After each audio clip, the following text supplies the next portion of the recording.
Assalamualaikum warahmatullahi wabarakatuh. Ya, betul, saya sepakat sekali dengan apa yang disampaikan oleh teman-teman di DPR ini. Terkait persoalan apa yang disampaikan tadi, bahwa seolah-olah dari Dinas Ketenagakerjaan Provinsi ini adalah sampahnya. Betul Pak, karena gini, Virtu dengan OSS hanya membutuhkan pengesahan P2K3.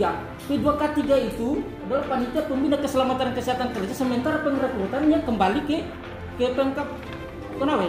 Ini kan aneh Pak. Kita yang sebenarnya malu kok sampai dengan 8 kali kita turun demo ini Bapak suruh minta dicopot. Karena kenapa? Saya ini bingung besar. Saya 6 kali ketemu sama Pak Kabid Binwasnaker K3. Besar, kita mau masuk di sana saja kita setengah mati. Yang dari pusat saja masuk di sana setengah mati. Pak, ini tanggung jawabnya kalian sebagai Binwasnaker K3 sampai kasih K3 lari-larikan saya untuk ketemu persoalan ini. Siapa itu? Yang dari teman-teman kasih K3 kepada seksi K3 Binwasnaker. Saya kan istilahnya begini Pak. Seperti yang dibahasakan tadi, jangan sampai sampahnya mereka. Saya sampaikan ini tanggung jawabnya mereka, berikan mereka ruang. Untuk apa Virtu dengan OSS minta pengesahan P2K3 sama Disnaker, lantas kalian tidak libatkan? Ini kan aneh Pak.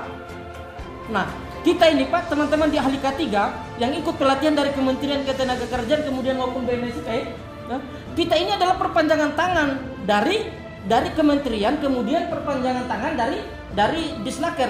Kalau kami masuk di dalam suatu perusahaan, kita ini masih calon ahli K3. Kita dikatakan sebagai ahli K3 di dalam suatu perusahaan, ya, manakala kita sudah berada dalam perusahaan, dan perusahaan itu, saya yakin perusahaannya Bapak masih banyak yang belum ahli K3, tapi dia calon ahli K3, kecuali sudah ada surat penunjukan dari perusahaan bahwa dia dikatakan sebagai ahli K3. Nah, dari sekretaris P2K3 saja saya yakin itu ahli K3. Nah, ahli K3 pengesahannya kembali ke sini. Makanya saya sampaikan Pak, itu tugas K3, tugas teman-teman safety di sana per 3 bulan itu harus ada laporannya kepada Ketenagakerjaan bahwa ini kondisi yang terjadi hari ini seperti ini. Ini kondisi yang terjadi supaya evaluasi, mereka juga evaluasi. Ini mereka dari Disnaker mau datang di sana tidak bisa tembus, bahkan DPR masuk hanya di gerbang security, kan aneh Pak. Tiba-tiba kecelakaan kerja. Pak, tidak mungkin kecelakaan kerja kami mau lari ke Pemda Konawe Pak. Ini bukan tanggung jawabnya Pemda Konawe. Kecelakaan kerja pasti larinya ke teman-teman Binwasnaker K3. Jadi tolong kita sama-sama, kami juga teman-teman di ahli K3 banyak. Hampir tiap bulan teman-teman yang ikut pelatihan ahli K3, ada yang dari pribadi, ada yang rekomendasi dari perusahaan. Yang teman-teman mau masuk ke dalam saja. Jujur di perusahaan Bapak, teman-teman hampir semua media, siapa yang tidak tahu kalau masuk di sana harus dengan bayar seperti ini Pak. Ini hampir semua teman-teman yang ada di sana. Saya punya keluarga juga di sana masuk Pak. Tapi mau dia apa, mereka mau kerja. Cuman maksud saya kita bicara keselamatannya mereka. Percuma kalau Virtu dengan OSS hanya minta tanda tangan Bapak, tanda tangan saya pengesahan P2K3, habis itu lepas tanggung jawab. Teman-teman Virtu di sana K3-nya di mana?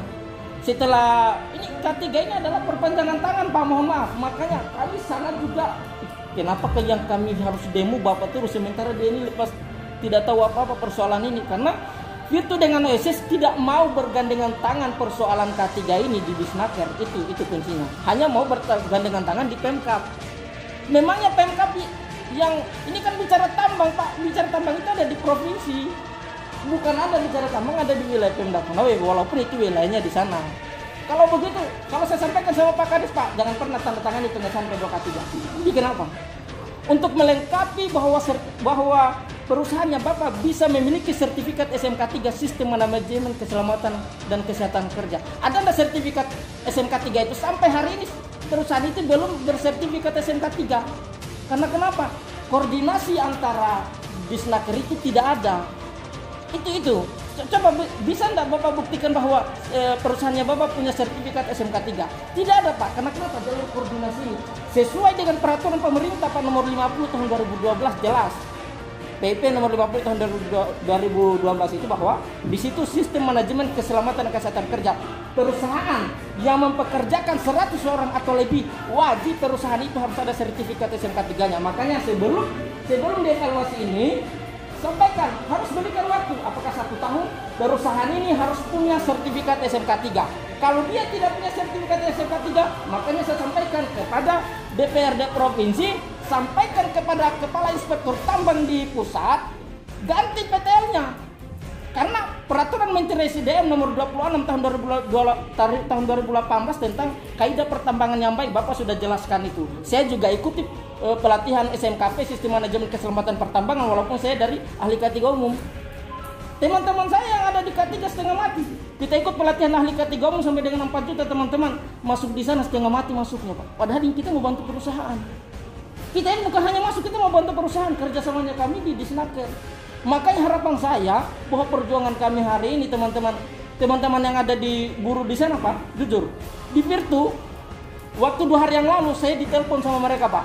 Ada perusahaan-perusahaan vendor yang hari ini yang tidak dikontrak oleh perusahaan, ketika terjadi kecelakaan kerja, siapa yang bertanggung jawab? Banyak di sana, Pak, pekerja harian. Kalau terjadi kecelakaan kerja, Virtu siapa yang bertanggung jawab? Teman-teman yang mungkin tidak sejalan karena banyak di sana vendor di sana ini, Pak. Makanya disampaikan, cek berapa perusahaan pihak ketiga yang ada di Virtu.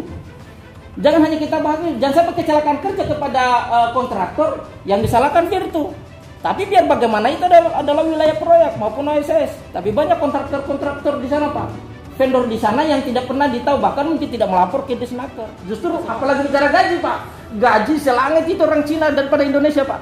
Kita lokal. Bapak nanti boleh buka berapa gaji tenaga lokal, berapa gaji tenaga kerja asing. Kalau gaji yang ada di divisi tungku berapa, yang gajinya yang control room berapa. Ini kan beda-beda porsinya ini, Pak.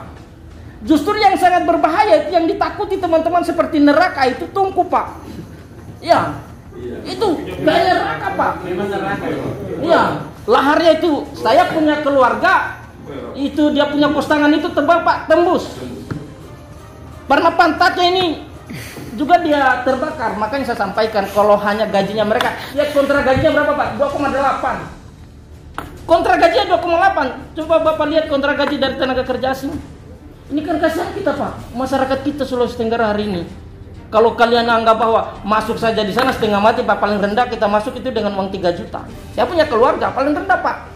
Ada 4 juta lebih ya? Saya ada 4 juta, tergantung kalau kau masuk operator ekskavator, operator welder, ngeri, Pak, ngeri sedap. Jadi uang 2 bulan, itu gaji 2 bulan belum lunas, Pak.